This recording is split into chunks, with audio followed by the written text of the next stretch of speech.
Baik, jadi di sini saya akan sedikit menjelaskan materi yang berkaitan dengan isu-isu humanisme dalam Islam, terutama tentang materi yang berkaitan dengan konsep dasar humanisme dalam Islam.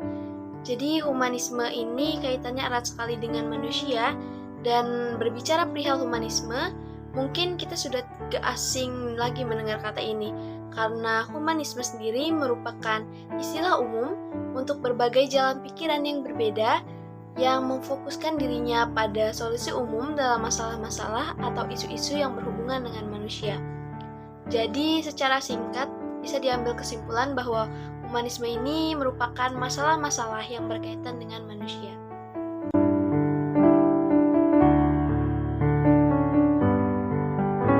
Mengenai prinsip humanisme, dalam masyarakat dan budaya, prinsip yang digunakan adalah prinsip humanisme teosentrik, yaitu prinsip yang menilai bahwa manusia itu memiliki otoritas penuh terhadap dirinya. Namun, harus sesuai dengan nilai-nilai agama atau keyakinan terhadap Tuhan Yang Maha Esa. Dan prinsip ini juga berbeda dari agama lain karena Islam sendiri mampu menyeimbangkan pemikiran panteologisme atau pemikiran yang serba teologi dengan pemikiran rasio. Jadi bisa diambil kesimpulan bahwa Islam ini menyeimbangkan antara pemikiran teologi dan pemikiran rasio. Nah, itu tadi materi dasar terkait konsep dasar humanisme dan prinsip humanisme.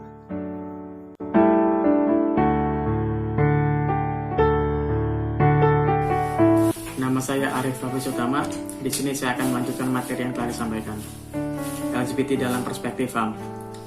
Tidak dapat dipungkiri bahwa pihak-pihak yang tergolong LGBT ini merupakan manusia biasa yang berhak damai di negaranya sendiri. Namun, perbedaan hanya terletak pada pasangan hidupnya, dan ini menjadikan beberapa masalah di kehidupan. Maka dari itu, seharusnya kita dapat menghargai keberadaan LGBT di kehidupan kita sehari-hari. Atas dasar kemanusiaan, sebagaimana kita menghargai perbedaan yang ada di sekitar kita. Mendukung bukan berarti menjadi bagian dari mereka. Kita cukup menerima dan memahami apa yang mereka yakini. Jangan mengucilkan apabila mereka tidak mengganggu kita. LGBT dalam perspektif Marsala Mursaha. Islam tegas mengharamkan hubungan seksual sesama jenis yang tidak sah. Islam adalah agama kemanusiaan yang memanusiakan manusia. Maka cara menyikapi orang-orang yang tergolong LGBT ini adalah dengan membedakan perbuatan dan orangnya. Jadi dalam Islam yang harus dihindari adalah perbuatannya yang LGBT ini, sedangkan orangnya harus kita hargai keberadaannya. Karena itu suatu bentuk memanusiakan manusia. Allah Ta'ala berfirman yang artinya, sesungguhnya kalian mendatangi lelaki untuk melepaskan nafsu kalian kepada mereka, bukan kepada wanita. Malah, kalian ini adalah kaum yang melampaui batas. Quran Surat Al-A'raf ayat 81. Radikalisme perspektif HAM. Menguatnya gerakan radikalisme merupakan tantangan yang harus dihadapi bangsa Indonesia saat ini. Bersama dengan itu, kita harus memperkuat segala aspek kehidupan dengan menguatkan ideologi Pancasila di kehidupan sehari-hari. Jika hal itu dihindari atau dibiarkan, khawatir timbul hal-hal yang dapat memecah ideologi dan menyalahi aturan HAM yang ada. Kementerian Hukum dan HAM Republik Indonesia memiliki peranan penting untuk mencegah terjadinya radikalisme dan penyalahan HAM di kehidupan sehari-hari.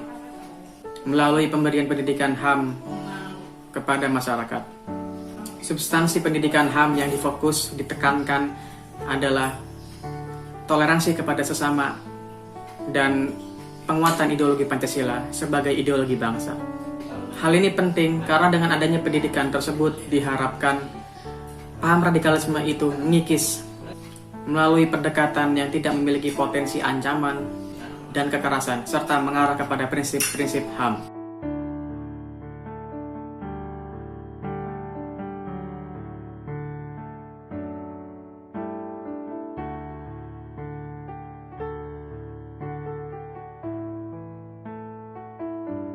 Sekian dari saya.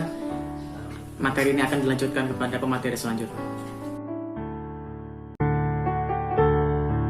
Penjelasan ayat-ayat kekerasan kekerasan dalam Al-Quran. Secara umum, Al-Quran menjelaskan jihad dalam konteks pembahasan yang beragam. Namun semuanya menjelaskan bahwa jihad menurut Al-Quran adalah perjuangan untuk mewujudkan perdamaian, kesejahteraan, dan perbaikan kualitas hidup sesuai ajaran Al-Quran. Perjuangan tersebut adalah jihad fisabilillah atau perjuangan di jalan Allah Subhanahu wa Ta'ala. Islam telah mengatur hubungan manusia dengan manusia hingga sedemikian rupa untuk kehidupan yang baik di dunia. Seperti firman Allah dalam Quran Surat Az-Zukhruf ayat 43 yang artinya, maka berpegang teguhlah engkau kepada agama yang telah diwahyukan kepadamu, sungguh engkau berada di jalan yang lurus. Jadi kesimpulannya, dalam Al-Quran tidak ada satu ayat pun yang membenarkan baik perbuatan LGBT yang menyimpang maupun radikalisme, jihad, dan perang yang berkonotasi untuk melegalkan tindak kekerasan dalam menyelesaikan setiap persoalan.